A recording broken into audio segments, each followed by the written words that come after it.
Acima de tudo, o sucesso irá depender do sigilo de mãos dadas com o sagrado. Se a busca por Deus é sagrada para nós, nunca permitiremos que ela seja contaminada ao ser exposta ao mundo. Não usaremos um manto sagrado em público, nem teremos uma postura hipócrita diante de nossos amigos. Exteriormente, iremos parecer como todas as outras pessoas, mas, interiormente, nos lembraremos da natureza sagrada da busca de Deus e a manteremos em segredo, demonstrando-a apenas por nossos atos. Isso não significa que não devemos oferecer um copo d'água, mas ao fazê-lo, lembremo-nos de que a quem a recebeu terá de beber por si mesmo, voltar e pedir mais, por sua própria vontade. Cada um tem o direito de escolher, caso queira, o tipo de religião a seguir. Essa é a liberdade que devemos dar a cada um. Permitir que tenham sua própria vontade, até que a semente seja plantada, enviando-os em busca do Santo Graal. Se mantivermos o Cristo criança dentro de nós e o expusermos pelos nossos atos, seus frutos serão tão gloriosos que as pessoas virão atrás de nós para comer de nossos frutos, de nossa carne e de nosso pão e beber de nossa água. O objetivo da busca é a união. Desejamos nos unir àquele de quem nos separamos após a expulsão do jardim do Éden, ou após a experiência do filho pródigo. Pessoal, nesse trecho, Joel fala sobre esse retorno à casa do Pai. E mais uma vez, o mestre Gualberto está aqui para nos ajudar, trazendo a sua visão para a gente ter uma compreensão mais profunda sobre esse assunto. O mestre Gualberto, pela graça de seu mestre, já teve esse assim chamado despertar da consciência ou iluminação espiritual. E hoje ele compartilha na sua visão sobre esse assunto. E a linguagem do mestre Gualberto é uma linguagem diferente, por exemplo, da linguagem do Joel Goldsmith. Até porque cada mestre tem uma linguagem própria e compartilham aquilo que vive. Nesse trecho, mestre, então Joel comenta sobre esse retorno à casa do Pai, sobre essa união com Deus, que também é chamado como despertar da consciência ou iluminação espiritual. E dentro dos estudos espirituais, mestre, dentro da espiritualidade, um entendimento de que essa união com Deus é uma experiência mística ou uma experiência sobrenatural. O mestre pode compartilhar a sua visão, mestre, sobre esse assunto? Bem, Gilson, a realidade do despertar é algo diferente do que o pensamento imagina. Veja, não se trata de uma experiência. Em geral, nós vivemos procurando experiências. Então, nós temos a nossa vida comum, cercada pelo trivial, por aquilo que é rotineiro, e termina que nós acreditamos que o despertar ou a iluminação espiritual seja uma experiência que um dia irá chegar e, como uma experiência, nós estaremos vivendo essa experiência. Então, repare, a ideia por detrás da experiência é aquilo que acontecerá, é aquilo que vai acontecer. Repare, nós não falamos da experiência agora. Nós só falamos da experiência que aconteceu. Ela aconteceu porque ocorreu em algum momento. Então, a nossa ideia também desse contato ou dessa união com Deus é a ideia de alguém tendo em algum momento no futuro uma experiência. Mas notem, você só pode falar de uma experiência que já teve. Você não fala da experiência agora. Você fala da experiência que aconteceu. E se aconteceu, ela está no passado. Nós não estamos lidando, acompanhe isso aqui, não estamos lidando, quando falamos da realidade divina, nós não estamos lidando com algo que está dentro do tempo, de algo que não esteja presente e que um dia estará presente. Algo que esteve ontem, mas não está agora, mas que poderá estar depois. Então, assim, estamos lidando com algo dentro do tempo. A realidade deste ser, uma vez compreendido que quando aqui tocamos no despertar desta natureza real, verdadeira, estamos falando do florescer daquilo que é atemporal, daquilo que está fora do tempo. Nós temos uma visão completamente não real, para não dizer ilusória, a respeito desta verdade do tempo. A verdade sobre o tempo é que o único tempo que existe é o tempo cronológico. Para efeitos de assuntos práticos no dia a dia, nós precisamos do tempo do relógio, que é o tempo cronológico, onde temos sim uma noção de ontem, hoje e amanhã, passado, presente e futuro. Mas do ponto de vista da consciência, da real consciência, o tempo não existe. Apenas nesse movimento de mente egóica, de pensamentos presentes se sucedendo, acontecendo, é que temos uma noção de tempo. Mas é o tempo psicológico. Para essa consciência que é a consciência do eu, que é a consciência do ego. E é nesta consciência que temos experiências. Então, quando nós falamos de experiências, estamos falando do que aconteceu. Aconteceu para quem? Para aquele que experimentou a experiência. E esse que experimenta a experiência é o eu. É esse mim? É essa pessoa? É esse ego? Então, o que quer que esteja ocorrendo no modelo de experiência está dentro desse contexto do tempo, que é o tempo psicológico. Ou seja, está ocorrendo para a pessoa. E a verdade é que a pessoa não acorda, a pessoa não desperta. A pessoa não tem nada a ver com o despertar. A verdade é que a presença dessa assim chamada pessoa é o experimentador, é o pensador. A presença dessa assim chamada pessoa é o eu, é o ego. Portanto, o despertar espiritual ou a iluminação não ocorre para a pessoa.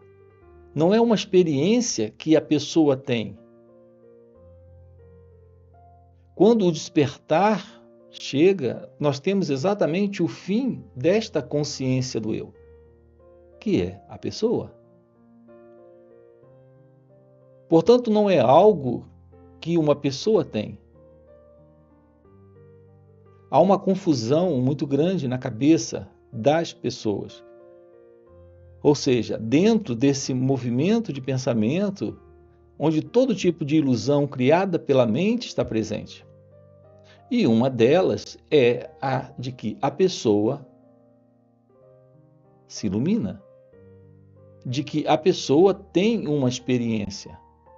ela tem um encontro com Deus, o que não é verdade. A realidade de Deus presente é exatamente a ausência da pessoa.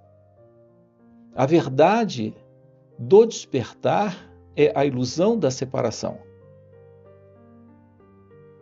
A ideia no pensamento é de eu e Deus. Então, esse princípio é um princípio linkado à ilusão do pensamento, nessa noção de eu e não eu. Tudo isso são construções do ego, construções da mente egóica. Portanto, algo dentro do pensamento. Enquanto que o despertar, a realização da verdade do seu ser, é o fim de uma entidade presente no tempo e no espaço, que é esse sentido do eu, do mim, que é esse sentido de identidade presente na experiência, onde estamos constantemente falando no tempo, na ideia de alcançar algo, de obter algo, de realizar algo. Então nós temos que diferenciar, Gilson, muito claramente essa questão do tempo. Nós temos um tempo prático, onde realizamos coisas práticas. Se você tem uma reunião às 3 da tarde, você faz uso do tempo cronológico. Mas aqui, quando tocamos na verdade do florescer desse natural estado divino, de ausência do eu, de ausência do ego, estamos falando da ausência do tempo. Então não se trata de um encontro, não é o que vai acontecer amanhã. Não existe tal coisa como esse amanhã, do ponto de vista psicológico. É o pensamento que vive dentro dessa formulação de tempo, criando essa sucessão de tempo, presente, passado e futuro, criando a imagem de um experimentador que tem experiências. Experiências, por sinal, que ocorrem e depois se tornam memórias, lembranças. Que quando são recordadas, o que nós temos é só um modelo de pensamento, de recordação, de lembrança, algo que vem do passado. Então não falamos da realização como uma experiência, porque não é uma experiência. É, na verdade, o fim do experimentador. O fim desse elemento que guarda experiências. É o surgimento de algo novo, indescritível, que é a presença da realidade divina. Ela presente, o eu não está, o ego não está. Então a iluminação não acontece para alguém, acontece com o fim da ilusão desse alguém.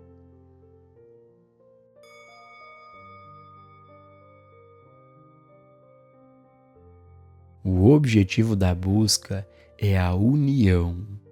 Desejamos nos unir àquele de quem nos separamos após a expulsão do jardim do Éden, ou após a experiência do filho pródigo. Só quando o filho atinge o fundo do poço, a profunda pobreza, é que os seus passos se voltam para a casa do Pai, para se reunir com ele. Essa não é uma experiência no tempo ou no espaço. É o que acontece na minha e na sua consciência hoje. Quando atingimos o lugar onde parece haver só desespero, até mesmo a morte, algo dentro de nós nos faz voltar à vida espiritual e lentamente começamos a percorrer o caminho de volta à casa do nosso Pai. Nós, aspirantes no caminho espiritual, sabemos que o reino de Deus só pode ser encontrado interiormente e que, portanto, todas as formas externas são inúteis em nossa busca. A reunião com aquele do qual parecemos estar separados não ocorre fora de nós e nem pode ser conseguida por outra pessoa, que não nós mesmos. Podemos encontrá-lo apenas em nossas meditações e contemplações profundas, quando interiormente nos tornamos doces e experimentamos um profundo amor, que quase nos faz abraçar o mundo inteiro, como Jesus gostaria de ter feito pelo povo de Jerusalém. Oh, quantas vezes eu quis abraçá-los, mas vocês não quiseram. Venham a mim e sintam o calor do amor. Descobriremos que, ainda hoje, são poucos os que se aconchegam nesse amor. Nós, que praticamos a presença, somos os poucos que sabemos o que, finalmente, salvará o mundo. É, acima de todas as coisas, o reconhecimento de que nenhum homem na terra é nosso Pai. Dentro de nós há um Pai universal e, unidos a Ele, estamos unidos a cada um de seus filhos espirituais em todo o mundo. Nosso amor a Deus constitui o nosso amor a todas as pessoas. Não odiamos, não amamos, não tememos, não punimos, nem nos vingamos. Precisamos apenas nos interiorizar e contemplar nossa unidade com Deus e com o próximo. Nossa função é amar todas as pessoas com um amor que nasce da percepção de que nossa união com Deus constitui nossa integridade. Nesse amor não há tentação para recorrer a meios desonestos, num esforço inútil para nos manter, porque em nossa união com Deus acessamos a mente de Deus, que é a infinita inteligência e a fonte de toda a vida, de toda a verdade e amor. Somos alimentados não por nossa posição ou nossa riqueza, mas pelo pão, pelo vinho, pela água e pela carne que estão dentro do nosso próprio ser. Esse é o segredo que cura as doenças. Esse é o segredo que reforma o pecado, que supera a falta e supera a limitação, e nos une não apenas com os nossos parentes e amigos, mas com todas as pessoas da terra, mesmo que elas ainda não conheçam a nós nem o amor que sentimos por elas. Mas nós sabemos, e nosso conhecimento é suficiente para ser transmitido a aqueles dentro do nosso círculo. Oramos e meditamos em silêncio. Olhamos para o mundo sem usar qualquer espécie de força, nem mesmo mental. Nesse trecho, Joel Goldsmith comenta sobre meditação, sobre o silêncio, sobre o não usarmos forças, nem mesmo forças mentais. E dentro desse aspecto da mente, o mestre pode compartilhar a sua visão sobre o que é a mente, sobre o que é o pensamento? Então, Gilson, o elemento pensamento em nós é exatamente o elemento que sustenta a noção de um experimentador, a noção de um pensador. E como isso é construído? Ao passar por experiências, elas são registradas. Quando elas começam a ser lembradas, elas são lembradas a partir de um experimentador. Mas essas lembranças são só pensamentos voltando. Então, o que são os pensamentos? Recordações de experiências. Todo pensamento em você são lembranças. Algo que vem do passado. Algo guardado na memória. É o resultado de uma experiência, de um conhecimento. Então você tem um conhecimento, tem uma experiência, isso é memória, isso é pensamento. Então, no que se constitui a mente? A mente é apenas esse conjunto de memórias, de lembranças. São as recordações das experiências, nesse formato de pensamento. Tudo que você conhece ou experimentou é lembrado em razão da presença do pensamento, que não é outra coisa a não ser memória. O detalhe é que esta memória, ela a serviço desse experimentador, que é o pensador, ela está a serviço de uma identidade ilusória. Então, esse sentimento eu é também um pensamento, que é o pensamento eu. Quando isso atua a partir de experiências passadas, de lembranças, de memórias. A questão toda aqui é que estamos escravizados por esse modelo de existir como alguém, como pessoa. Porque estamos nos confundindo com esse movimento, que é o movimento do pensamento e da experiência. É isso que tem dado origem a isso que nós chamamos de mente, que é a mente do eu, a mente egóica. A liberação nesta vida ou a realização divina é o fim desta ilusória identidade, que é a identidade presa ao pensamento, sentimento, que é experiência, que é memória, que é recordação, algo que vem do passado. Assim, a verdade daquilo que é você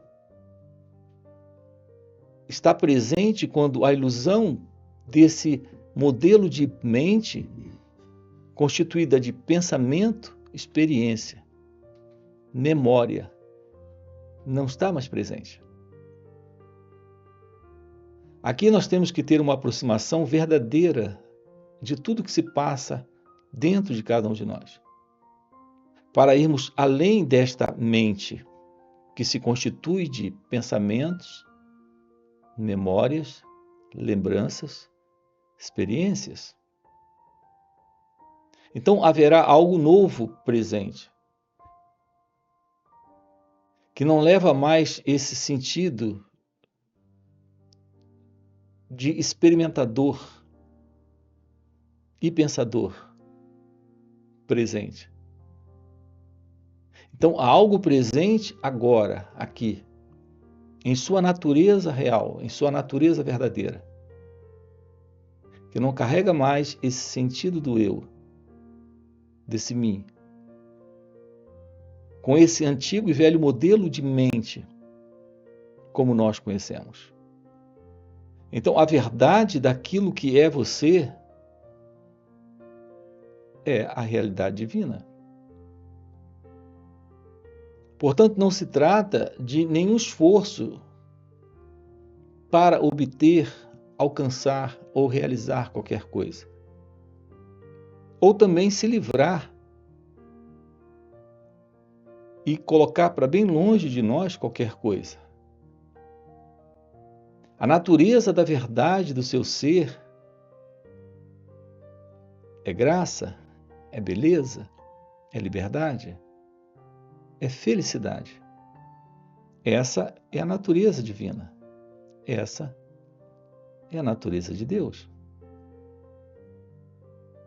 Aqui nesses encontros, nós precisamos ter um olhar novo para tudo isso. Precisamos soltar completamente a ilusão desse experimentador, desse pensador.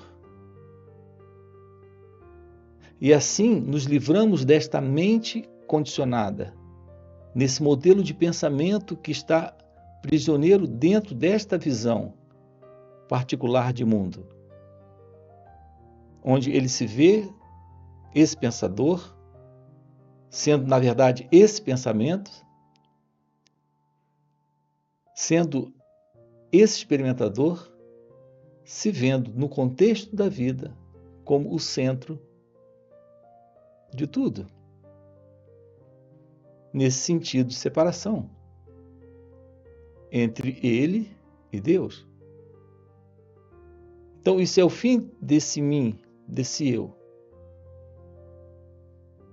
nesse encontro com a realidade do seu ser, nesta realização, nesse despertar.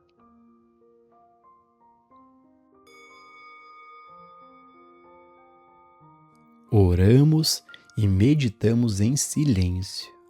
Olhamos para o mundo sem usar qualquer espécie de força, nem mesmo mental, e abdicamos de toda oposição.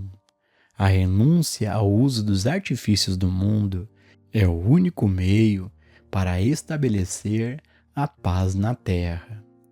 Pode levar anos, até mesmo séculos, antes que ele venha, isto é, antes que seja manifestado na terra como no céu, porque o número de pessoas deste vasto universo praticando conscientemente a presença ainda é pequeno. Esse fermento, contudo, por pouco que seja, deve atuar em toda a massa. Você não sente que ao perceber profundamente a verdade que está lendo, será inspirado a vivê-la? Não sente que onde quer que esteja, no tempo, no espaço, se amar a Deus a ponto de permanecer muitos períodos do dia, ainda que breves, habitando no templo de seu próprio ser com essa presença, as pessoas serão atraídas a você? Como indivíduo, você pode ser levado a acreditar que nada pode fazer por ser apenas um dentre bilhões. Mas, se você olhar para as grandes luzes espirituais do passado, entenderá quanto isso é falso. Ao ver como alguém chamado Gautama ou Buda, ou alguém chamado Jesus ou Cristo, ou como São Paulo, influenciaram não apenas sua própria geração, mas as gerações seguintes e influenciarão as que ainda estão por vir. Pense na influência que um único indivíduo pode ter através da graça de Deus.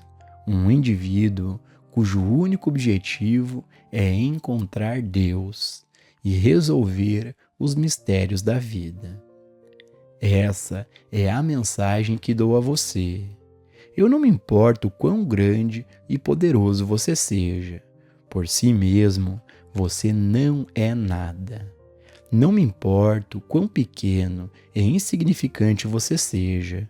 Você não é nada até que a graça de Deus o toque. Até que o Espírito de Deus habite em você.